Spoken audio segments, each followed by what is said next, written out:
Welcome to episode 29 of the Hail Mary podcast. I'm Atoves, and I'm joined by my husband, the Toves. We're excited to be back to recap UTSA's Cinderella season. Let's get started. Well, this was an incredible season. Yes, it was. And I think there's probably 10 different adjectives we could use to describe it, from a Cinderella season, amazing, memorable, historic. I mean, just overall, not the season that we anticipated having, but one that we're absolutely excited about and we'll never forget.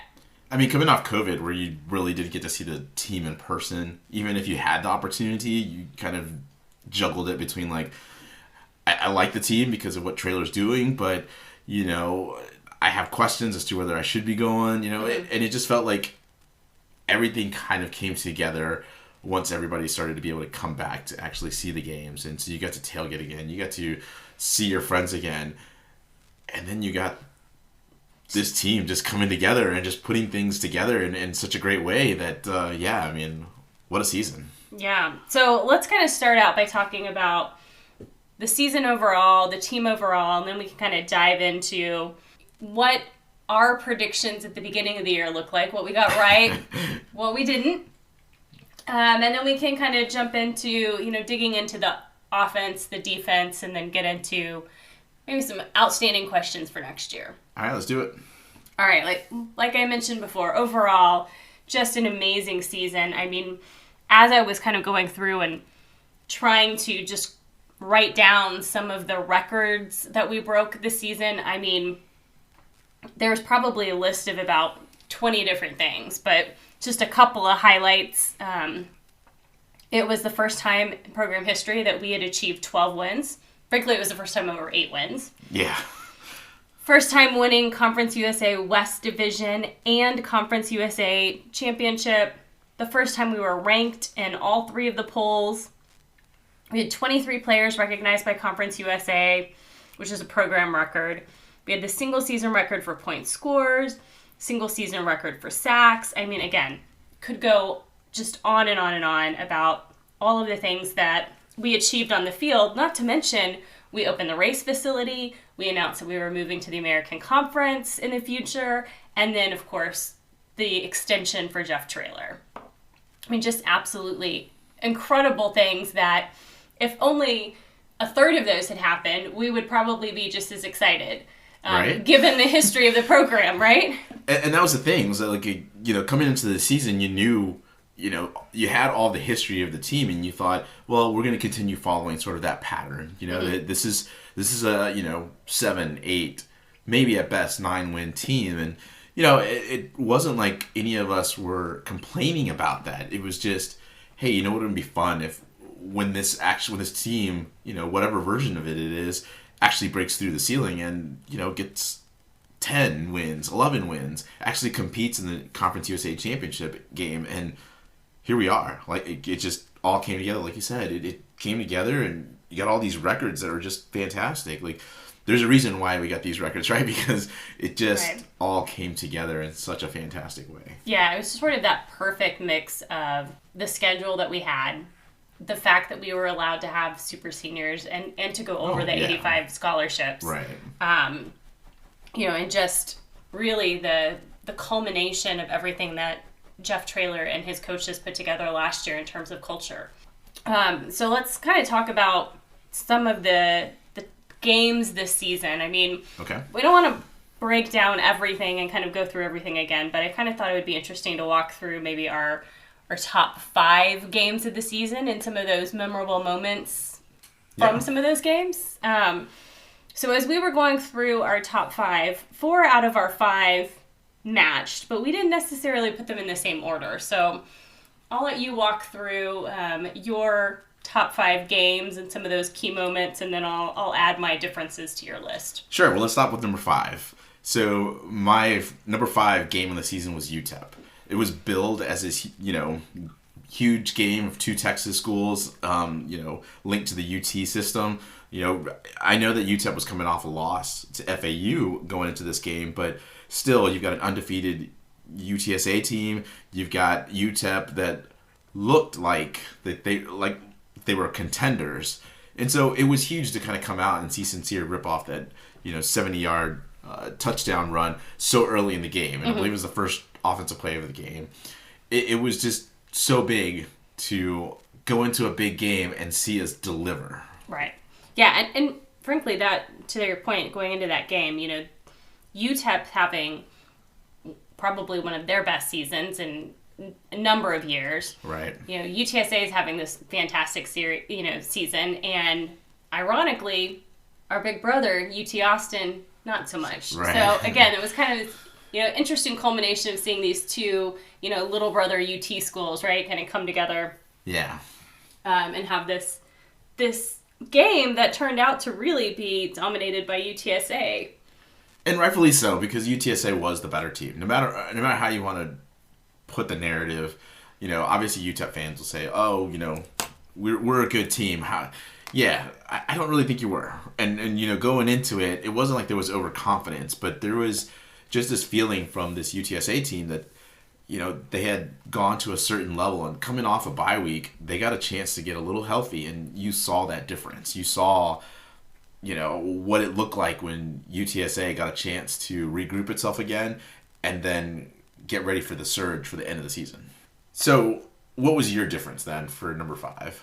Well, I had, instead of the UTEP game, I had the Illinois game.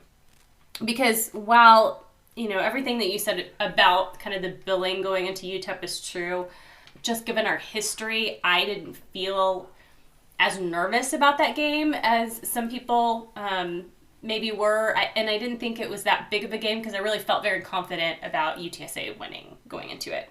That's fair. Illinois, on the other hand, going into that game, being there in person, we really didn't know what to expect from UTSA at that point. It was the first game of the season for us. We really hadn't seen anything on the field. And Illinois had just come off of this big win with Nebraska. And so, it seemed like Illinois was going to come into this game with momentum. But that's not really what happened. I mean, they played a decent game, but that was really the first time that we saw a very confident UTSA on an opposing field. I mean, even last year when we had a good season, we really didn't perform that well on away games. And so for us to go into a Big Ten school, to play with such confidence, to be able to walk away with a victory, that to me was just kind of setting the stage that, okay, maybe this is going to be a different season. Yeah, I mean, they did control it. I mean, they controlled the game throughout, and I think that was, like you said, the first hint that this was a different team, and this chapter was going to be written completely different than anything we'd seen. So let's move on to number 4. We both seem to have agreed on this one. This is the first Western Kentucky game. Yep. We had circled this one before, before the season, because we had thought that, well, Bailey Zappi and all his receivers are going out there, and it was pretty much everything that we thought it was. This was, though, one of the first games I think we didn't actually see live. Right. And we mentioned it then. We'll mention it again. It's great for you that you didn't, because I think your blood pressure would not have survived this game. No, I definitely would be on some kind of blood pressure medication now. But I think, to me, looking at this game, I would say it was the first hint that that this team could handle any type of offense thrown at it. So, there was momentum going into this game, and I'll get to that choice, or get to that reason later. But, I thought that Frank would outduel Bailey Zappi, and he did. And he had a fantastic game, and probably a game that won't be replicated anytime soon. But certainly going to live in the lore of Frank Harris and this UTSA football team. Absolutely. And then, really for this game to go down to the wire and end with a defensive interception was just, fantastic. Like, just to see, again, really Frank do everything that he could to score, more touchdowns that game than I think he'd ever scored before. And he caught a touchdown pass, right, in this game? Yeah. Which is just crazy and unheard of. And then for it to end, on such a strong note from the defense, again, this was just, at the time, that storybook moment.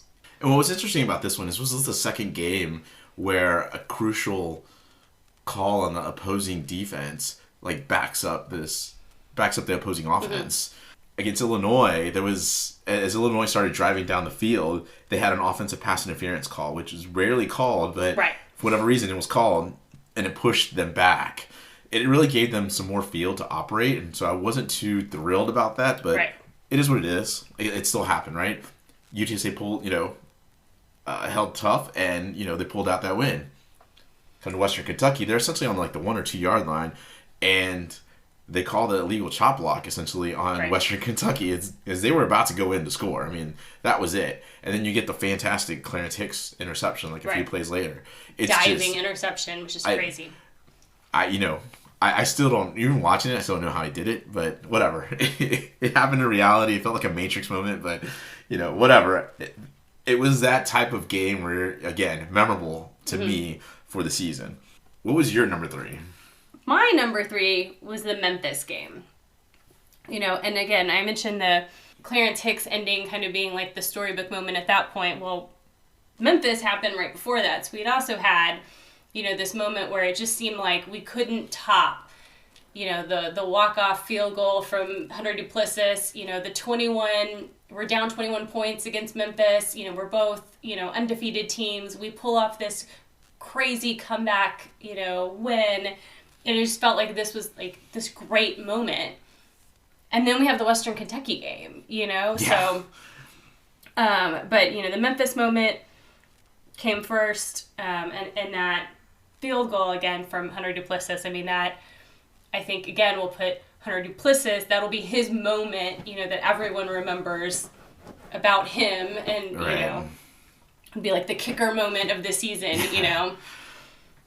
For me, it was the championship game. I felt like at that point, this was the culmination of the season, and I don't know how to explain it either. And I know I said it during that podcast episode, but there was a confidence, and I think because there was just some players that I didn't think were going to play actually played, and UTSA came out, and they just were the more physical team, and they just seemed just better than Western Kentucky, and it showed in the first game. And then in the second game, you see Sincere essentially take control of the game. I don't know what Western Kentucky was thinking, like why they decided to, allow Sincere to essentially be the biggest factor in this game. But there was, I guess, a certain confidence for me that it wasn't gonna happen for Western Kentucky, and it showed in the way that they sort of fell apart, and UTSA built this big lead, and it just was to me anticlimactic. Whereas I think my first 2 picks are much more dramatic than that. So let's go on to pick number 2. For me, it was Memphis, and the reason for it is because we're down 21-0, 9 minutes into the game, essentially, and I think every UTSA fan was like, that's it, it's over. Right. The perfect season is over, yep. Here's the deal, though. This UTSA team shouldn't have allowed Memphis to get out in that big of a margin, right? Like that should not have happened. And we saw what happened later in the season as we see UTSA just continue to surge forward and be this really great team. Right. But for me, the Memphis thing was the first time that I noticed that this team was truly different. Right. This was going to be sort of that pillar for them to kind of hang on to and say, remember when we came back against Memphis? It was something for them to build a season on, and it was crucial that not only they got the comeback, but they got it on there in Memphis. Right. And that was something you talked about with Illinois, and I just bring it here to Memphis. Here's a really good G5 team, and all of a sudden, here we are traveling there, we fall behind, and yet we still come back. There was like, the team and never honestly, seemed to it's like just because we had had focused. We had that 2-1-0 sort of fall behind. It was 21-0. So, Fair point. It was like kind of written in the stars, 21-0. Okay, we'll be able to come back from that because it's 2-0. It's our... Yeah, I mean, to me, again, it's just this Memphis game, I think, is what really springboarded this team to the victories that they ended up closing out later in the season against Western Kentucky, against, UNLV, and then UAB when we talk about later. For you, what was the number 2? My number 2 was the UAB game. Because, again, if we didn't win the UAB game, there was no championship game. We had kind of hoped that Marshall was going to beat UAB the week before because UAB had lost to Rice earlier in the season, which was just unimaginable simply because we had shut out Rice. So it was just kind of bizarre to see UAB rebound from that game and come into this matchup with UTSA where, we were 10-0 at this point, but it was win or go home, and it was just such a dramatic kind of build up. And then, of course, in that game, you have the point where you call it the flinch that won the West, where Bill Clark goes for it on 4th down. Potentially UAB wins, but he doesn't. He punts, and we have the drive that I think will live in UTSA infamy, kind of ending in Oscar Cardenas with that incredible touchdown pass after, the fumbled snap, Sincere almost kicking the ball. It was just kind of this incredible last drive to win the game that is one of the most memorable in the season. But for me, not the most memorable. So we'll get to that in a second. All right, then I'll give you my most memorable. Mine was UAB. You have to beat the champ to be the champ. And the fact that they did it in the Alamo Dome, a rocking Alamo Dome at that, it was a culmination of everything that they had built on all season. It was them having to come back. You saw that against Memphis, right? Mm-hmm. I just talked about that. You saw the precision and the execution that they had shown all season come through. And as you talked about that drive, it's certainly to me what made Frank Harris a legend. Mm-hmm. Like that to me epitomizes Frank Harris forever as a UTSA quarterback legend because of what he was able to do on that drive. But more importantly, that last play that you're talking about was to me the epitome of Frank's career. All sorts of things could have gone wrong. He could have had these season-ending injuries the last few years that could have just kept him out of the end zone, so to speak, out of fulfilling his UTSA football goals. Yet they didn't. Yet he was able to find a way to turn all that around and get that game-winning pass. And to me, I just that UAB game still stands as the most magical win. Again, I think we go back to it, and there was just people that were hugging and celebrating that had no idea who they were. Right. Yet there you are celebrating a huge UTSA win. So to me, that's going to be the number one moment for UTSA. And I have the championship game in the number one place, simply because I think when you look back at the season, there are all of these moments that led up to it, from the wins in Illinois, UTEP, that first Western Kentucky game, the Memphis game, the UAB game. But the thing that everyone is going to remember is the fact that we won the championship game. So I think at the end of the day, that's the most memorable and important game of the season, because 10 years from now, that is the thing that we will remember. All of these other things, will kind of fade a little bit, but the fact that we won that championship game, the fact that they almost came back, and that again, the second time around, the game ends with a defensive interception, I think will be the thing that UTSA fans remember for years and years and years. And the only counter I have to that is just that Traylor has talked about putting Oscar's touchdown catch in the race facility, like immediately after the game. He talked about that. And so I just think, while we're not going to agree here, right? I think both moments are actually absolutely huge, and I'm sure it'll be the fun argument to have.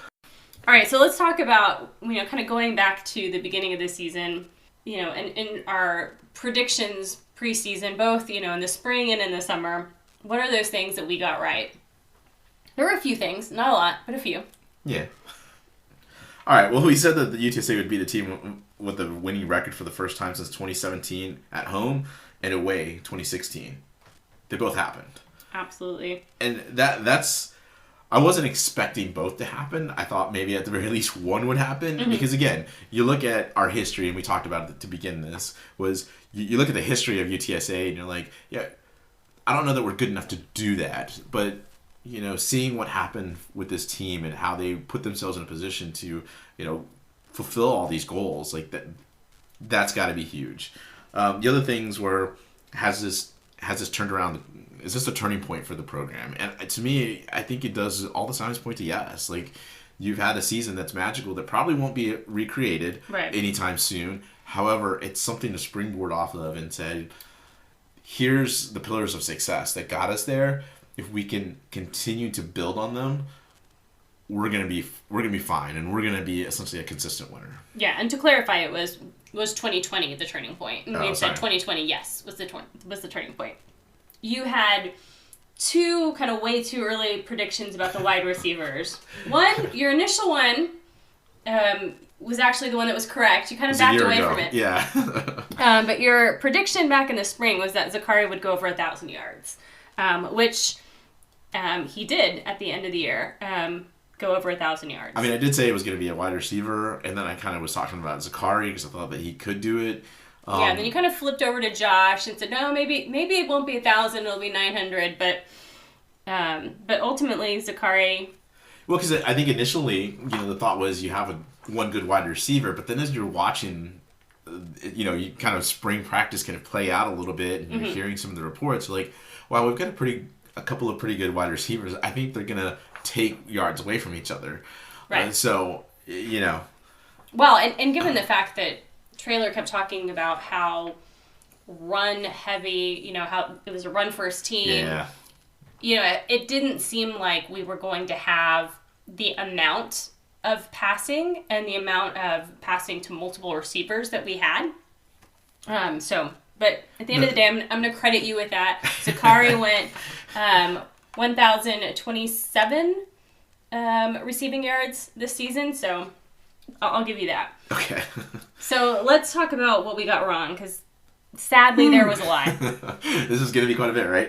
Yeah, I mean, and first and foremost was obviously our predictions for the season. Yeah. I had stuck to the fact that I thought this was going to be a 7-5 season again, based on what we had seen last year. You had said 8-4, and then you kind of walked it back to 7-5. You probably should have stuck with your 8-4. It was closer. The other thing I really thought we were going to get this year was our first bowl victory. Obviously didn't happen this year, so that gives us something to chase for the future, but much rather would have that championship than that first bowl victory. The other thing you had thought was that we could beat the Texas trio, and sadly North Texas ruined that for us. I don't know what it is. Like, what is it about the Texas triangle that, you just have problems with? Like, I don't know. Certainly, I think this was the perfect year to do it because the best team out of the three was UTEP, and we easily handled them, and they really weren't very good, and neither was North Texas. And no matter, obviously they can brag about the fact that they beat us, whatever. But the fact of the matter is, they're not a very good team. I mean, they lost their bowl game, and they're already trying to figure out how to fire Seth Luttrell. So it doesn't really tell you that they're a winning program. So look, Seth Luttrell should just send Traylor a thank you bouquet or something for saving his job at the end of the year. I mean, because frankly, I think that's the only reason why Seth Luttrell is still around. Yeah, and several reasons why that game went south. But reality is, we weren't able to finish that Texas trio. So again, one more thing to chase for next year. We were concerned that we were going to achieve all of these first, and what were we going to, strive for? Well, we still have something to strive for in the bowl game, and we have something to strive for in beating the Texas trio. And then, of course, we thought there was an outside chance that we could get to the Western Conference championship game, or be the Western Conference champions and get to the championship game. Obviously, we achieved both of those. Yeah, and to be honest with you, I mean, let's go back to what you were talking about in your top 5 moments.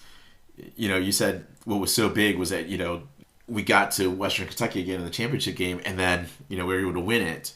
But we forget about UAB and the fact that they had a worse record than UTSA going into that game, and yet they win. Right. Not only does it ruin the perfect season for UTSA, but let's be honest, they're the ones that go on to play in the conference championship game. So we could have been, I would say they go on and they beat North Texas in that version of the history. Right.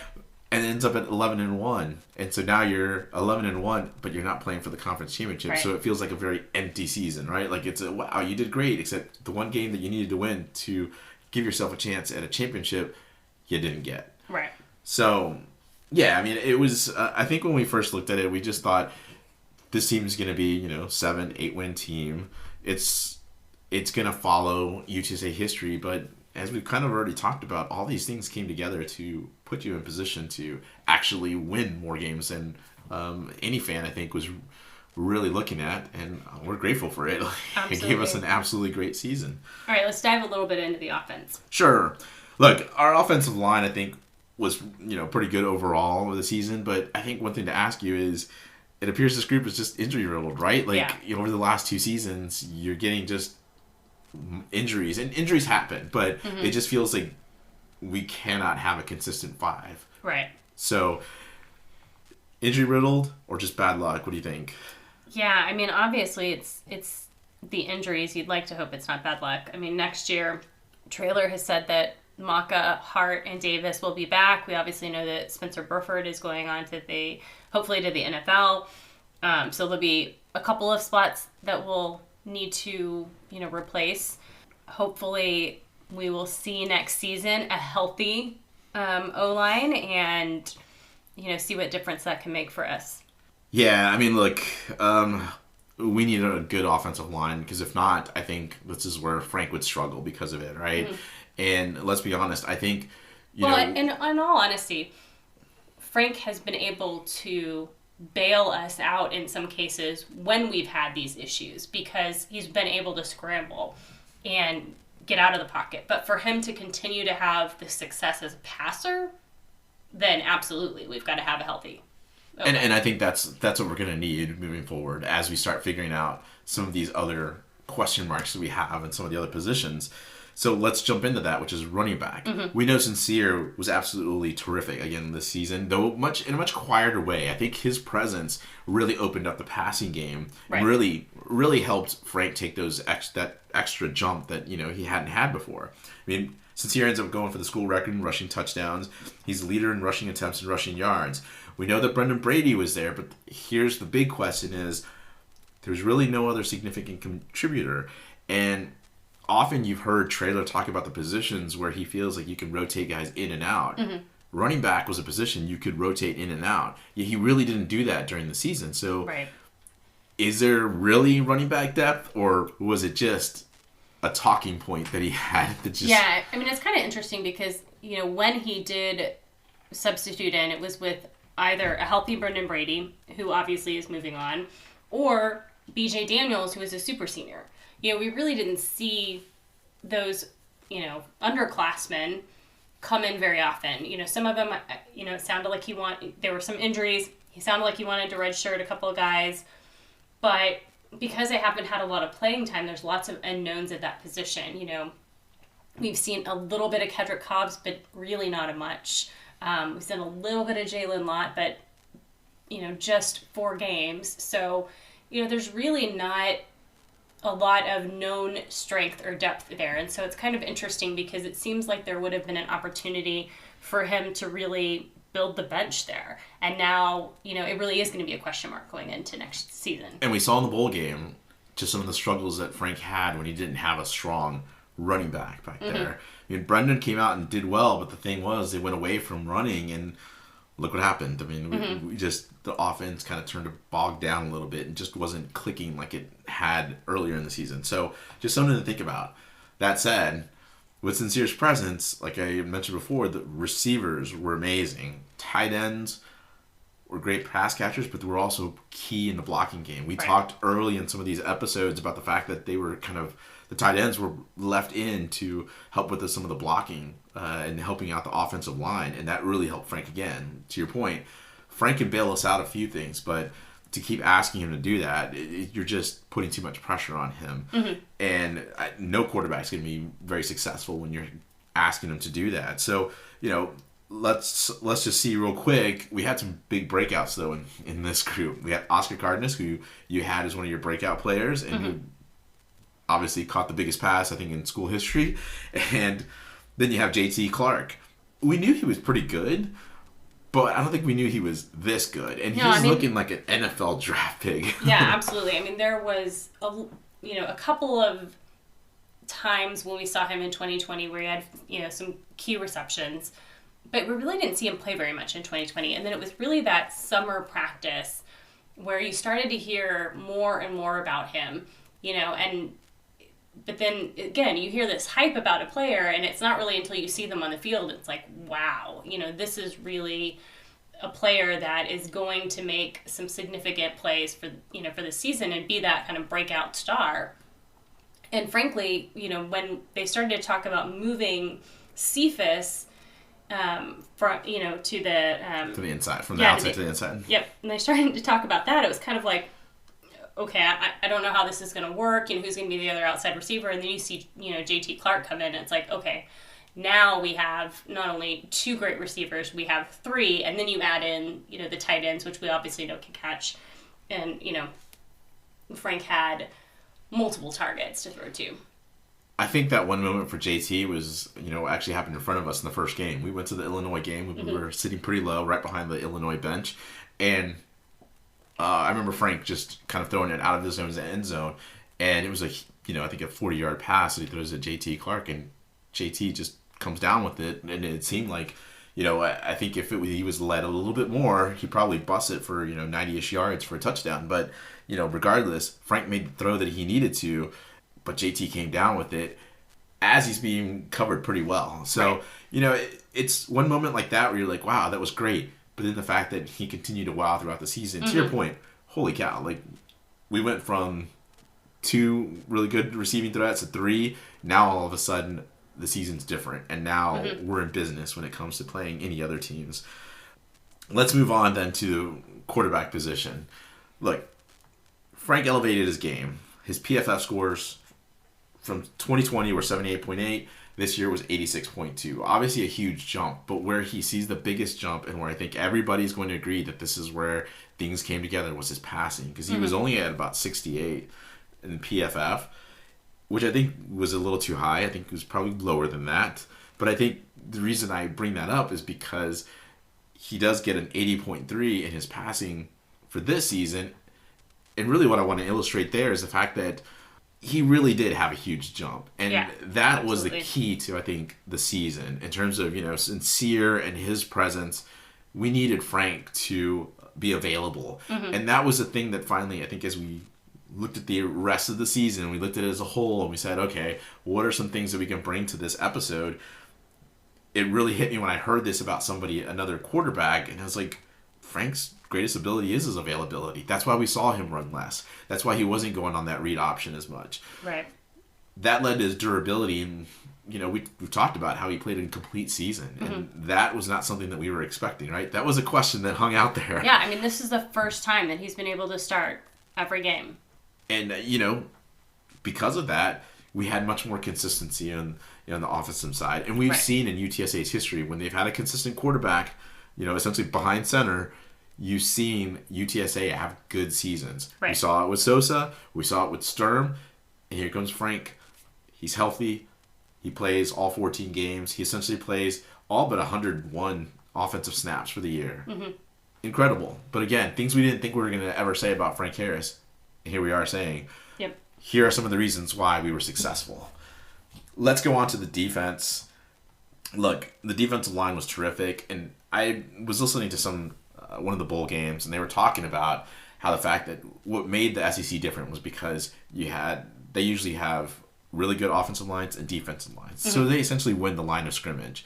I know that there's all sorts of theories of building outside in, getting great wide receivers, but if you can pressure the quarterback, those wide receivers aren't going to matter at all. We saw that happen with UTSA at times where they got pressure and it affected the opposing team. That said, the same thing happened, at times for UTSA where teams, their defensive line, if they had essentially the upper hand on UTSA's offensive line, Frank struggled, right? Because he's now getting people in his face when he's used to at least having a clean field of vision. Right.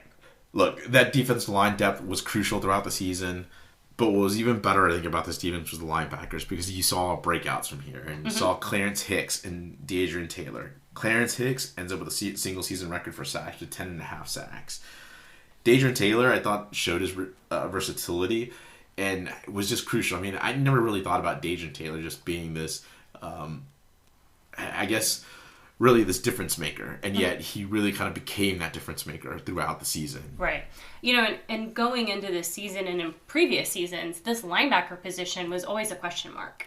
Right. You know, and it was one of the positions that we really wondered if Traylor could, you know, come in and bring in some different guys and make a difference here. And absolutely, you know, it's seeing these guys elevate, you know, and you wonder how much of this also is tied to the influence of the new linebacker coach. Because that was, you know, another question mark we had at the beginning of the season. We had a new linebacker coach that came in. And so to see these guys really elevate, and for Clarence Hicks to just have the most incredible season of his career, and Deadrian Taylor, again, one of the most incredible seasons he's had, and hopefully next year he tops that because he'll be back for a super senior season. Was just really incredible. Yeah, I mean, we didn't talk much about the middle linebackers. Ligon and Arminson were good. You know, we saw Drew Prox and Denzel Feaster in there at times. You know, that's where you hope that there's a little more consistency in the middle. However, it wasn't like it was as big of a liability, to your point, as to what we've seen before. Right. And I think that's the challenge of this type of defense, a 3-4. Like you end up with, you know, essentially linebackers that are put in a position to where, you know, it's not the typical type of defense. So It's hard to find linebackers. Let's move on to the secondary, and this is where I think it gets a little crazier, because the secondary, I think, was pretty good overall. I thought it was kind of average, because you have to factor in the safeties, and then you also have to factor in cornerback play. And I think cornerbacks were great. I mean, I think, you know, as much as you want to, you know, say something about, you know, Ken Robinson, you know, seeming to kind of take a step back. You saw Corey Mayfield take a step up, and then you see Tariq Woolen make a huge step up. He became the shutdown corner, and now he's potentially off to NFL. Things that you would not have thought about, I think, in 2020, let alone, you know, coming into 2021, you're hoping that Tariq just stayed healthy, right? So I think safety is where I think we're going to end up having to make some, you know, make some changes. Rashad's going to be back, but we need to find him a partner, and we needed a consistent partner for him. You know, Antonio Parks, as good as he was, I think, you know, for the most part, struggled a lot at times because of the fact that teams were picking on him. Look, we can try to say that every single one of these positions needs depth, but let's be real. That's a luxury that most teams just don't have. Even Alabama doesn't have that type of, you know, depth at every single position. It feels like it, but they really don't. Right. Yeah, I mean, so far we've signed one transfer at safety, Tyrone Brown, but we really haven't seen any other safeties in this class so far. So it'll be interesting to see what, you know, Traylor does for the future, because like you said, you know, it's certainly a position where, you know, we have a lot of question marks. Yeah, and I think this is just probably going to be a transfer portal type solution. Let's move on to special teams. I'll say this. Hunter Duplessis, we're going to miss you. Absolutely. Probably the most consistent over the last 2 seasons. He wasn't as perfect as he was last season, where, you know, he went on this huge streak of not missing field goals. But this season was a little different, and either way, he never cost us. Right. He ends up with a career record for points scored by a kicker, the most field goals, and the most PATs. Most PATs because it's one of the highest scoring offenses we've ever had. So, absolutely, yeah. You know, so having a successful offense leads to more field goals, leads to more PATs. And then we have Lucas Dean. We didn't see him as much, but he still had a school record for the longest punt, 73 yards, in a crucial game, too, right, against UAB. Look, these 2 guys were linchpins for the special teams. Lucas Dean, at least that we know of now, is not going anywhere. Hunter, like I said, we're going to miss him. We have Jared Sackett coming back. Certainly some questions still around the kicking game. However, where I think most of the questions come around is kick coverage. Yeah, absolutely. And I think that's where we just need to shore up some of those pieces. Yeah, we definitely, need to do a much better job in that area. Because again, those are yards that we're just giving away for free, basically. Yeah. I mean, it puts our defense in a bad position. Yep. Let's cap this whole section off with a little talk about coaching. Traylor navigated a bunch of coaching rumors essentially as he started getting all sorts of attention for the record that UTSA had and for the success that he had essentially created with his culture. Mm-hmm. I mean, he essentially led just a well-prepared team. And that was, I think, that's sort of the difference with Traylor. He prepared this team, and even though we are going to go back and hit back at him for saying, that on defense, quite a bit they had to go back, throw out whatever the game plan was, and go back to sort of their base defense, you still didn't feel like they were ill-prepared to handle what was going on during the games. Right. You didn't want to hear things like, oh, we had to throw that away, and then we just really didn't know what to do. Mm-hmm. Like, you didn't get that sense when hearing him talk. Right. That said, I think he was quite aggressive in key moments during the season, and that's just the trust he has in his players. And he's always talked about it being a player's game, blah, blah, blah, whatever. The thing is, if they don't have a good leader that believes in them to execute whatever it is, whether it's a play or whatever is being called, then none of this matters. Right. Yeah, and we've seen just time and time again how Traylor has differentiated himself from the previous UTSA coaches by the installation of this culture that he has put in place. And the way that the athletes talk about him and his trust in him and those players, how he, gets them to work together as a team, how he's elevated their play. I mean, that is the one intangible that Traylor has brought to UTSA that has made probably the most difference. There's questions, of course, about, whether or not Traylor can replicate this with his own recruits, because we've had Wilson's recruits, et cetera. But at the end of the day, Traylor was able to elevate Wilson and to some extent Coker's recruits that are left over in a way that I don't think either of those two coaches would have been able to do if they had stayed with those kids through the end. I agree. I mean, I think that's the reason for the 10-year contract, right? That's the reason for, all this excitement around the program. Traylor created that. And I think there are other coaches out there, Joey McGuire at Texas Tech, who are trying to copy that. Right. And are trying to, make sure that they get that blueprint and use it to build their own program, build their own culture. Because it's always a missed opportunity, I think, especially in a young program like UTSA, if you don't build a culture and you don't instill belief into these players. And we've seen that, Right. And we've seen that from, this transition from the Wilson era into the Traylor era. Well, we talked about all the pieces to the team. You want to go ahead and move on to 2022? Let's do it. So at the beginning of the 2021 season, we had pero questions. More of the but for those that don't know Spanish. So for 2022, we wanted to go ahead and get an early jump on it and just plant some questions to see if either they begin to get answered in the spring or if we have to wait till September to actually get these, I guess, the beginning of an answer at that point.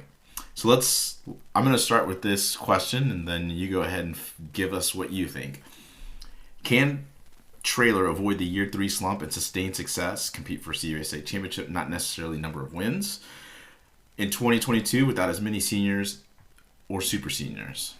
Well, I think we should level set again. I mean, you kind of mentioned it, but let's level set on what success looks like for 2022, because I think if the expectation is that going into 2022 we maintain 12 wins, then no, I don't think that he's going to be able to, he's going to be able to sustain that. Yeah, he'll be seen as a failure right away, right? And I don't think that should be the expectation going forward. I think we do need to realize that there were lots of factors that kind of lined up to make this a special season, and it would be unrealistic for this to be the expectation going forward. So the question, going back to the question, can he sustain success? Again, meaning compete for the conference championship. Yes, I think he can. But there are a couple of things that we need to keep in mind for this next season. One, we have a much stronger out-of-conference schedule Texas Southern looms large. Yes, yeah, it's Texas Southern. That's the game we need to be worried about. Let's be honest here. We know we've got Houston right out of the gate. Of course, it's in the Alamodome. We've got Army in West Point, and then Texas at home. Big brother. And while Texas, had not a great season this year, not a great season last year, I think it's unlikely that we'll see the same Texas that we would have seen if we played them this year. I mean, I think it would have been a different story. We could have been a lot more competitive if we would have played them in 2021. But, I think Sarkisian will be able to get his act together for next year, get the team kind of playing, maybe not to the level that the Texas boosters expect, but to a more competitive level. That's fair. So, I think the fans need to realize that next year, this is going to be a different out-of-conference schedule.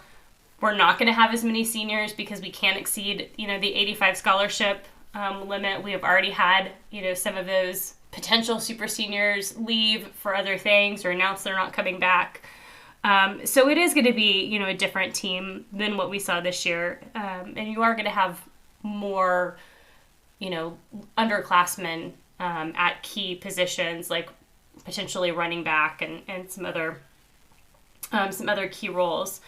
I think that if we can continue to maintain the culture, and we can continue to get this kind of next man up mentality that we've seen the last couple of years, yes, there'll be success, but I think, again, it's going to be more like what we had expected for this season, more of the 8-9 win versus the 12-win season. Yeah, I agree. I think it's going to look like 2020, where you had the 7-5 season, and I think you're going to go between potentially 7-5 and 8-4, because as we've seen, it's very difficult to go undefeated in conference. Mm-hmm. Obviously North Texas ruined that, but you're trying to traverse essentially a conference schedule that it takes you to all these different places off the beaten path. And I think for a younger team, and as you said, in key positions, it's going to be difficult to, I think, perform at a very high level. So right. Now, the question mark in all of this is we don't know what our conference schedule is going to look like because there's this question of alignment. You have Southern Miss, Marshall, Old Dominion, and I may be missing somebody else. Southern Miss, Marshall, Old Dominion that have indicated that they might be leaving this season, or 2022, rather than waiting until 2023. So if that happens, we're not entirely sure what this conference schedule is going to look like. So it could be just what's left after that group moves on, or, potentially they could add New Mexico. So the conference schedule may actually be the same or maybe a little bit easier.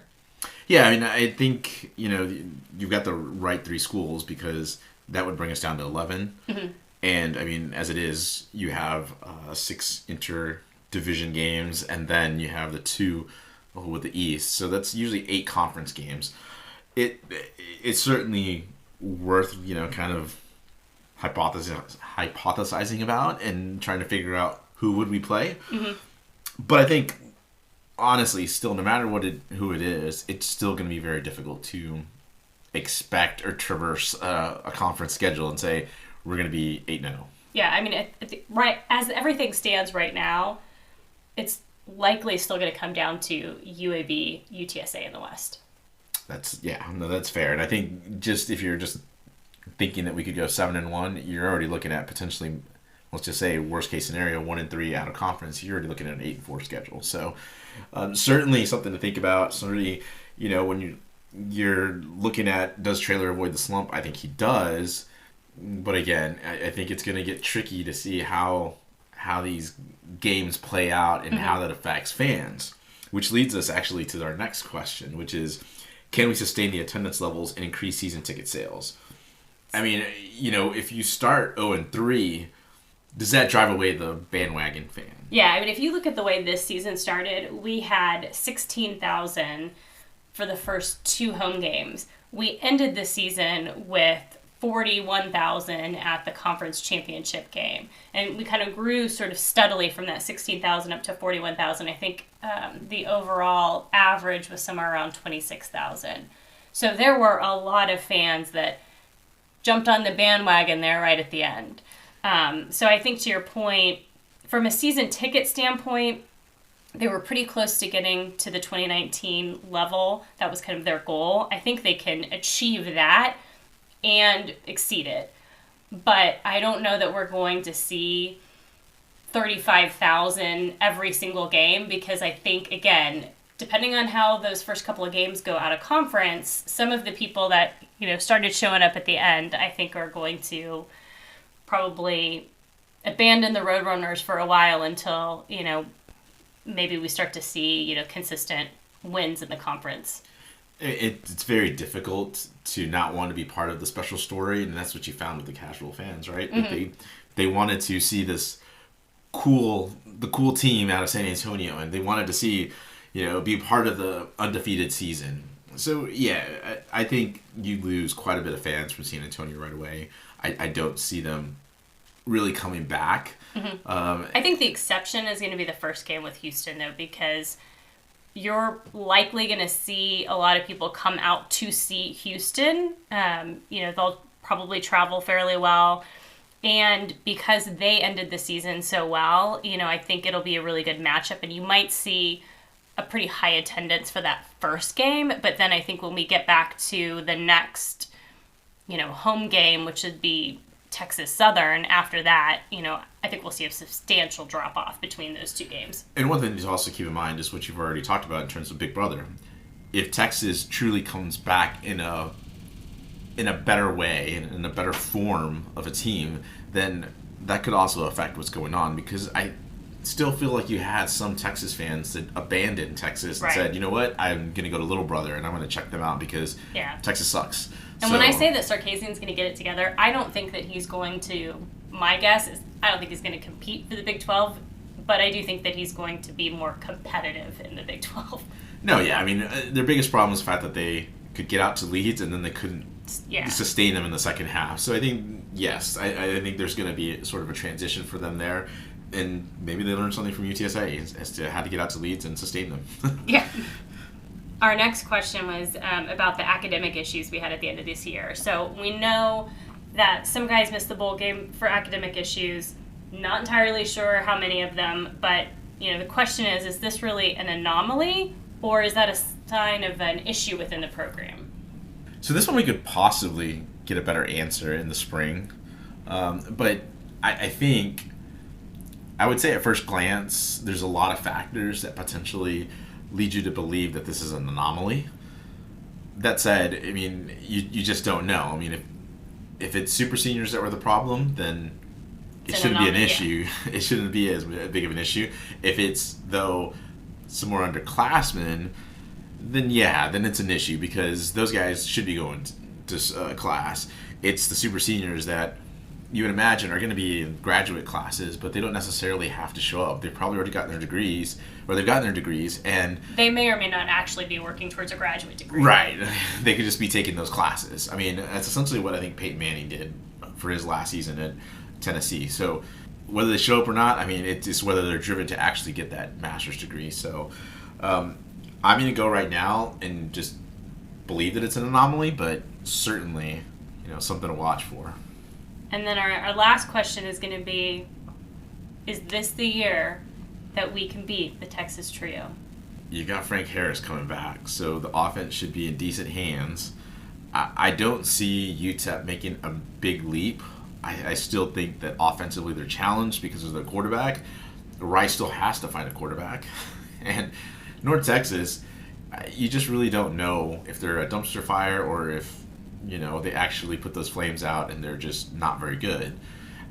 This year, though, at least we'll play them in the dome, so we don't have to worry about rain and cold weather and that kind of thing. I mean, you get UTEP and North Texas, we believe, in the dome. I mean, again, because of what you brought up before of the conference schedule, we may not. So that could be something to consider there. Now, you get Rice. Again, I just don't know that Rice is necessarily still there. I thought they'd be competitive this year, and we blew them out 54-0. Right. So, and they didn't show very much fight at times up until they played UAB, which was good for us. So it's always going to be tough. I feel like you're going to be playing this conference schedule that you don't know if you're going to get their best shot or not. And I think in many ways you probably will start getting the best shot. So what does that look like? I would assume that we have another good shot at the Texas Trio, though I really felt like this was the year this past year. It just didn't happen. Let's hope that 2022 is the year, because I'm not sure how many more shots we'll have depending on conference realignment to beat these three. Before we go, let's talk a little bit about basketball. So the women's basketball team won its first conference game in the Aston era. They beat UAB in overtime 68-60. It was the first conference win since January of 2020. Wow. Yeah. I liked how when you went back and looked at just how long it's been, you were thinking it was just a year ago, and then it hit you. It was like, no, that was 2021. It's been 2 years and before since we won COVID, right? Before COVID all really started, all the lockdowns, right? So, we got to go to the game. It was really, it was fun. I think there's still things from a fan's point of view that we could do. We're not as loud like on free throws. We got a little bit louder and kind of really started I would say encouraging the team as they got closer and fought to the UAB team. But it just seemed like there's just this fan portion to it that I think would really help Coach Aston's team during the game. So,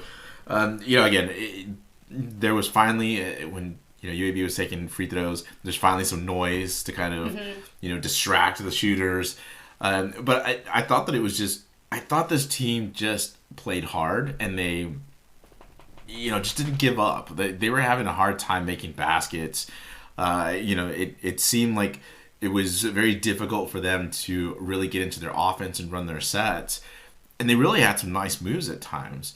But it was just their persistence to keep putting in that full effort. And they created opportunities for themselves that, I think I was ready to tell you they shouldn't win this game at all. But how we got to overtime was just amazing. I mean, I can't believe we got to overtime.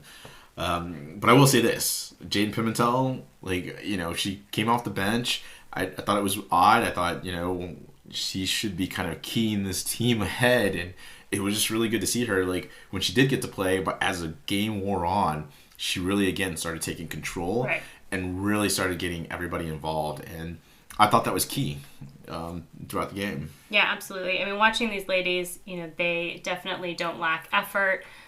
They created a lot of opportunities for themselves, and they just would not go away. And UAB had lots of opportunities to, put the game away, and they just didn't come through. So it's really great to see, the tenacity of the team. Like you said, not a lot of fans in the stands. So it'd be nice to see, more people coming out to support them. Obviously this was going on during winter break, but, you'd hope at some point that they have the band there to support them as well, to try to create that atmosphere. Yeah.